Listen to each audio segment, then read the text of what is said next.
I just want to do a quick video about wax worms and how to store them. Wax worms are really fatty and you don't want to give your turtle a steady diet of them. This is just as a desperate move in the winter time when you can't get your turtles to eat.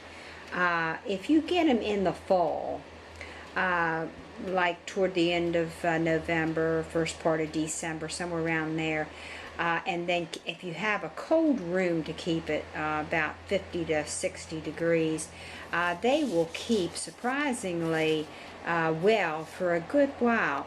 And then you can just put a date. You just keep them in the same container that you get them in, and you go through them. An easy way to clean them out is take a paper plate and then go through them and pour a little bit out in the paper plate and pick out the ones that are black, dead, and throw them away. And then there are some that will go into, I don't know whether you call this a pupa stage, but they're not dead when they're like that. Sparky's even eaten them when they're in this kind of like a cocoon right before they hatch into a moth stage.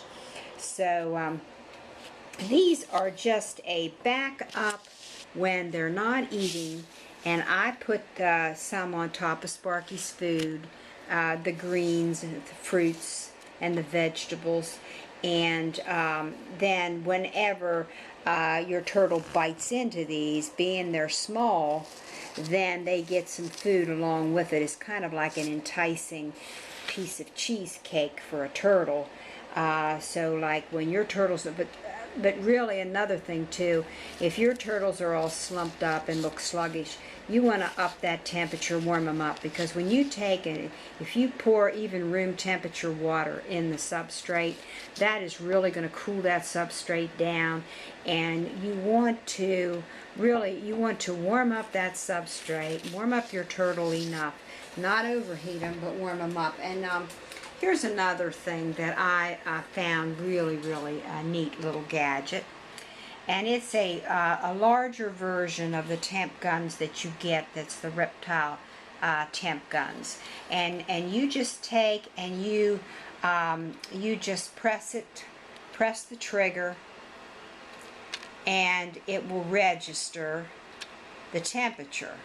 Well, it's saying that these, I just took these wax worms out of the cold room, and they're 60 degrees, so that's good. So you don't want to keep them out in the warm room very long, so I'm going to have to get them back in the cold bedroom. But you just want to close off a room if you can and keep it between 50 and 60 degrees, and you'll get much more length of time that the wax worms will survive. One more thing, the purpose of the paper plate is you can bend it like a funnel, and you can pour the wax worms back in the container that they come in and put the lid back on. And I just put a towel over them and keep them in the cold room between 50 and 60 degrees.